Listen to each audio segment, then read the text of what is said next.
Hey, howdy and hello, folks. Welcome back into T1A. We got some Week 6 waivers. Let's get to it.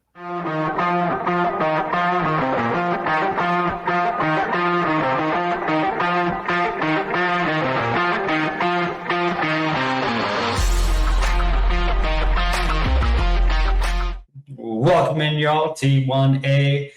Like Tank said, we're here to do some Week 6 waiver wire pickups. And I tell you what, the pickings are fucking slim.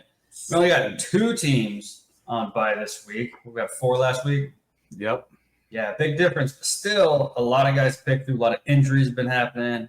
QB's going down. Running backs going down. Same story that has been going on all year. So we're here to pick through the rubble and see if we can't find you a couple of guys to help you win maybe this week, maybe next week, maybe a championship. Who the hell knows? But let's find out. Let's talk Packers first. Who are we missing on the Packers this week? We are missing out Love, Musgrave, Christian Watson, Dubs, Dylan, and Aaron Jones. Bum. Fucker. Like that. I didn't think he was going to miss it this week. Yeah. Well, now he gets a bye week, so he's going to have 2 weeks of rest. He'll be good to go. You better fucking come back strong. Then we got the Steelers. Yeah, Kenny Pickett, George Pickens, Allen Robinson, Jalen Warren. I'm not saying the other guy because he's fucking worthless. Najee Harris. Najee. And Pryor. Look, that's kind of like, those are a bunch of mid names. Not a lot of guys were overly invested. I think Aaron Jones was a guy that I definitely invested in this year, but it wasn't somebody that was like, I'm relying on him to kick ass this year. So a lot of mid guys in this week's bye weeks, but that's okay because we got more mid guys for you to go grab, pick up, stick in them slots, get your points, hopefully get you a W. All right, well, let's start off with Tyrod Taylor of the New York Giants, currently rostered in 0-point-something rosters out there. It's definitely below 1, so they had to go 0. So you were talking a little bit ago. News is Daniel Jones is expecting to try to play or just miss 1 week. Tyrod, how invested are you getting into that? I'm not going to get too invested into it. Daniel Jones got paid all the money to come quarterback this fucking team. Yeah. But I still think this is a good investment. If you are in the league and Tyrod's not on a team and you are a super flex league, shame on you. Come on, get him on your roster. Stockpile these guys. Because shit like what happened to Daniel Jones this past Sunday happens. And then Tyrod steps up. And we all know what Tyrod is. Like, he's going to come in. He's a game manager. He's probably not going to blow the roof off of anything. But just like we said last week, go get a guy who's going to get you 14 points a week. Tyrod can do that. He's not probably going to run too much with his feet at 34 years old. He's probably going to just manage this. He's still get you offense. 10 to 20 rushing yards, 175, 200 passing yards, and maybe a touchdown. Probably an interception. Maybe. I think he's going to turn around and hand the ball off to fucking Saquon Barkley if Daniel Jones doesn't go. But like we said, it sounds like Danny Dimes is going to give it a rip. I would love to see Tyrod, though, go back to Buffalo with Dable and take on the ailing and flailing Buffalo Bills after the Jags tore them up over there in London. Yeah, so they got to fly there and fly back and then take on the Giants. So could be a tough week for the Bills. Could be a little bit rough. Probably not going to be. That depends on how healthy Saquon. Probably not going to be all that hard. All right. Next up, we have Gardner Minshew on the Colts. Currently rostered 4% of leagues. I like this pickup. We talked about it a little bit. A-Rich looks like this is going to be an IR stint thing. This is not a Derek Carr injury. This is worse. I've even heard some rumors of Irsay saying it may require surgery. That could be just a crazy Indianapolis owner talking out of his ass. I don't know, but it's being floated out there. Yeah. Either way, this looks like this is going to be a 4-week stint for A-Rich, which puts Gardner Minshew firmly in the seat of running the Indianapolis Colts offense. Do not judge him by how he looked like dog shit, really, against Tennessee. Well, we talked about that with Jameis. Like, you game script for one person to do it, and then you have to completely change it because A-Rich and Gardner, 2 totally different quarterbacks. Yeah, and he wasn't getting first team reps fraction like that. So like just came in and did what he could. But I like, again, another situation. Tyra taking Dable back to Buffalo. How about Gardner Minshew going back to Jackson? I love it, dude. It's tasty. Long-haired, mustache-wearing, badass out of Indy. I like Gardner, and I like it beyond this 1 week here because, like you said, Andrew's looking at 4 weeks probably on an IR stint. That puts Gardner against Jacksonville, Cleveland, New Orleans, at Carolina, at New England, then the bye week. There's an opportunity there if Avery just needs time for him to probably come back off the bye week. That might be the end of the Gardner thing. That kind of does suck because in 5 weeks you're going to play 3 pretty tough defenses, but you're going to play a couple of cupcakes, I think. And Gardner's the kind of guy that I think he just goes in, he runs the offense. He's a fucking wild man. He's all over the place. Yeah. But you hope he just limits mistakes. He's shown that he can do that as a backup quarterback in the past. So if he limits back to mistakes and just gets you those quarterback 2 numbers week in and week out, you might have a guy in your hands, depending on how bad A-Rich is hurt, you might have the quarterback for the Indianapolis Colts for the rest of the year. Well, and what I've liked, too, in Gardner's backup roles is he usually comes out and has a decent game that first game out, which is great because the defense they're playing is not overly great in Jacksonville. It's still good. They still have a pass rush, but he can also sling the ball. This makes your shares of any Josh Downs, Alec Pierce, or Pittman a little bit more viable than what they have with A-Rich. Yeah, potentially. I mean, I'll be interested to see how well Gardner. I mean, he's a backup quarterback for a fucking reason. Oh, yeah. And yeah, the offense was definitely geared around how A-Rich is going to run. But we saw that even with Gardner in, Josh Downs was getting fed, Pittman was seeing the ball, Pierce was seeing the ball. But at a higher clip, I don't know, especially with JT being back. You know, Gardner is, like we said, Gardner is the backup. JT being back, Zach Moss showing the fuck out. So just a run heavy, hey, Gardner, get play action, get one pass over 20 fucking yards, keep pressing the defense, make smart throws, protect the ball, let's go win some football games. I like Gardner Minshew for the long haul. Definitely think he's worth the pickup, especially Superflex leagues. So, yeah. Dante Foreman, Chicago Bears running back, currently rostered 14%.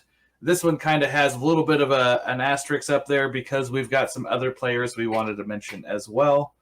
But really, Dante, healthy scratch last week. What can we expect? I mean, I don't have high expectations. Not really. He's going to see the bulk. He's going to see the bulk of just running the ball straight ahead. This has the looks of a game that ends up being Justin Fields in the shotgun, pistol formation. And when they do run the ball, it's going to be against light boxes. And Foreman is a bruiser. So if this game starts to get a little bit tight in the first half and Minnesota's not able to pull away from these guys, Foreman could eat. I don't think anybody else is really going to touch his workload in between the tackles or on a first and second down. It'll depend on who the fuck they try to bring in to run third down and passing downs to go with Justin Fields. It still might be Foreman. This guy might get a lot of playing time. I don't think he's going to get a lot of fantasy points. But the fact of the matter is we're out there searching for guys that are getting volume. And with Roschon going down for at least a week in the concussion protocol, Herbert probably going to go on the IR with a high ankle sprain. That's usually a 4 to 5 week injury. Yeah. Foreman could just be the kind of fill-in guy that helps get you enough points in your flex spot, or big-ass bye weeks are coming up. We all know it's coming. It's a guy you could stash on your roster. Yeah. And then come bye weeks, maybe you have a better idea of where he's at, and then he's already on your team. You're good to go. Or he's a guy you just get rid of, go get another running back you think is going to be doing better through bye weeks. So we got Roschon, who's in the concussion protocol, like you said, could potentially make his way back, but we haven't seen anybody come back from concussion protocol in a week yet. Travis Homer was a hamstring injury. He's only seen 4% snap share in one game. He hasn't even. He's a special teams guy. So they're not using him. Yeah. Despite him going out, they're like, yes, and so it's really going to come down to Foreman. It's going to come down to Darrington Evans and whatever else they can drum up. It's likely going to be reliant just on Justin Fields for the rushing attack that game. Yeah, but like I'm saying, Foreman is going to get carries. I imagine he'll be at least he will. 10, maybe 12 carries in this game, all between the tackles. Probably nothing going to be huge. Your biggest thing here is, he's a hope and a prayer right now. You're hoping he's just bust one through the line, and that repaired Achilles holds up and he fucking gets you 6 points. All right, so let's go on to our last guy here. We have Amari DiMercado. Yeah, this is a guy that's going to be tough for me to make a whole lot of comments on because I don't know fuck all about him. It's tough, too, because we don't want to keep saying his name, and we're not sure how to say it. I'll murder everybody else. Emery DiMercado. That's good enough. Anyway, Mr. DiMerc. So, DiMercado has clearly beat out Keontae Ingram, the rookie from last year, took his job and was not seeing a lot of carries because James Conner was eating in that backfield. The fact of the matter is the Arizona Cardinals are an efficient offense. Josh Dobbs has them staying on time, running game. They're committed to the running game. So DiMercado is going to get carries. The reason we're not bringing up a whole lot of other guys is because there aren't a whole lot of fucking other guys. Keontae Ingram missed his second week due to a neck injury. He may make it back. Maybe. Signs are pointing to no because they just signed Tony Jones Jr. off the fucking waiver wire. So, Ingram wasn't even effective when he has been in there and got volume. He's been very inefficient with his run numbers. Either way, you got to pick one of these bastards. Gotta get somebody. If DiMercado is gone, keep your eye out for Tony Jones Jr. If it shows that he's actually getting run and he's going to see some first and second down work, where DiMercado, who's been there in the offense, can work third down for the pass coverage work, can work the third down because he knows the route tree out of the backfield. He's probably going to be that dude. So he's the guy you really, really want back here. But if you're that pressed, Tony Jones Jr., Dante Foreman, same fucking guy, same fucking position. Yep. Just keep your eye on it. All right. Making this lightning quick today. Oh, busting through it. Money. All right, so spending up on Tyrod Taylor. We are not looking to spend on him really in any single quarterback league. No, I don't. There's no fucking reason with Danny Dimes potentially still going to play this week. I mean, you're going to get Tyrod against Buffalo in Buffalo. I don't care where the fuck they flew in from. They're going to be good, and that O-line and NYG is just gross. Yep. Gardner Minshew, probably the same in a 1 QB. Really depending on this one, because like I said, if you're hurting. Yeah, there's potential for this to carry on. So if, say you just punted quarterback because you took Patrick Mahomes in the first round and you do not have a second quarterback, maybe go pick up Gardner.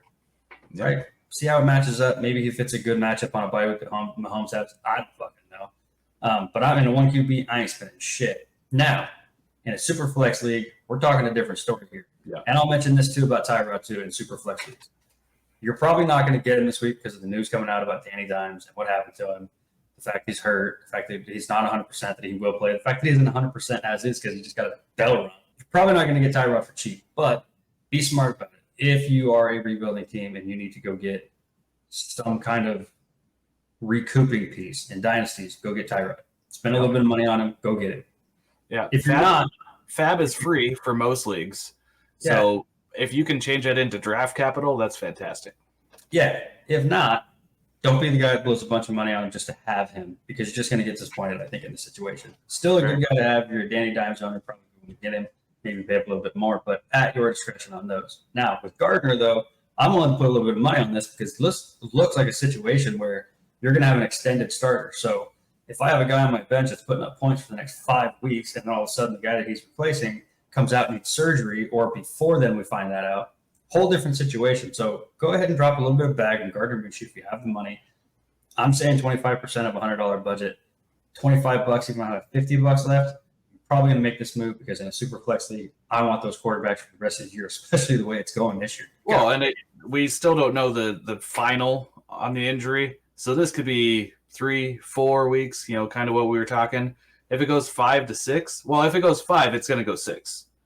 There's no reason they're going to bring him back on week 5, which is a game, and still have the bye week next week. So they'll just give him that extra week to relax or come back. Yeah. So and the one thing about that, when they come back, they're facing the Bucks. Who else do they got on there? No, facing the Browns. The Bucks, Tennessee, Bengals, Pittsburgh, Atlanta. Yeah. Not super elite defenses, but still some tough defenses that can shut down parts of their game. Yeah, I think if A-Rich is actually, if he avoids surgery, I think you're right. He goes through the bye week, comes back week 12 against Tampa Bay. Even then, you're still getting a guy 4 or 5 games to sit there and prove it, right? Somebody else has the quarterback goes down. You got to fill in. Remember, we're always trying to make moves. And so part of your fab isn't just to fill your roster, it's to add something for it later, potentially. Absolutely. Yeah. All right. So looking at Foreman, we're spending like maybe $2 to $5. And there's the other piece of Darrington Evans there, which you might have somebody bet $1 or $2 on, but not really worth bringing up or putting on our chart here. Yeah, I agree. I think that format, it's going to get overblown, right? It's like, it's the last guy that goes. It's going to get all the carries. So that doesn't exactly mean it's going to be fucking productive. Yes, but he's the last choice. Yeah, I didn't want him to be there. When you're healthy, kind of injured scratch, like it's not a good sign usually. Yeah, that's more like, dude, you're old. Sit down. We'll call you when we need you. I'm going to say we probably should have came back through and re-evaluated this because I would actually put DeMarcado 6 to 9 range in hindsight. Okay. Because he's clearly the number 2 back behind Connor. And like we were making fun of before, I'm the coach of the Arizona Cardinals, Jonathan Gannon. And I'm here to tell you that James Conner is going to miss a little bit of time. A little bit of time. That's a prick-ass way to put it. The guy's probably going to miss 2 to 3 weeks, right? We don't even know what the hell's wrong with the knee yet. I haven't seen any reports as of now. So we could be talking about a meniscus that he needs to go get in worked on, and he's back in 6 weeks. Is it a PCL? Yeah. Is it a strain? Who the hell knows what he's got going on right now? So is he just old? Yeah, I'm going in with caution here. Like we talked about with DeMarcado, they did bring in Tony Jones Jr. already. That kind of bumps Ingram, I think, down to probably not playing again this week, or at least they're not thinking he's going to. So they got some backup in there. And we can talk about Corey Clement, but he's more like a special teams dude. He hasn't really been playing in, but he could also be a third down guy coming out in spread formations where they're not expecting him to block anybody. And who knows what the fuck's going to happen here. But yeah, I'd probably go 6 to 9 on DeMarcado. With he might have 3 weeks of production for you. With Tony Jones Jr., you're going to get pretty much a little bit of a grinder. Probably not getting a whole lot of rush attempts. I mean, this offense isn't predicated really on run, but has had success running. But for Tony Jones Jr., I wouldn't go out and spend a whole much more on him. $1, $3 maybe. No, just like we were saying with Evans and all that, like you're going to watch the reports. Probably not going to know too much by the time you got to submit waivers for Wednesday morning. But after Wednesday practices, you're going to see who was getting reps. Pay attention to that because those kind of guys, Evans, I'm not even going to say Corey Clement, but I mean, like if you hear a good report that Ingram may play, you might be able to get a cheaper option into those backfields and miss big gold rush for everybody trying to go apeshit and get the guys that they just know are going to get all the carries. Wow, that was quick. That was easy. Fucking needed to be. Oh, put me in, coach. Yeah, so now I got to go walk the fucking dog. Before I do, though, if you like the video, make sure to hit like we always say. Subscribe to the channel. Click the notification buttons. Hit all that way. You're making sure you get all the notifications. So you got to go hunt through fucking YouTube trying to find us. Fuck all that shit. You're subscribed. You know it's coming. You can go click right on it and come see the stuff. We'll be here every week. At least twice a week.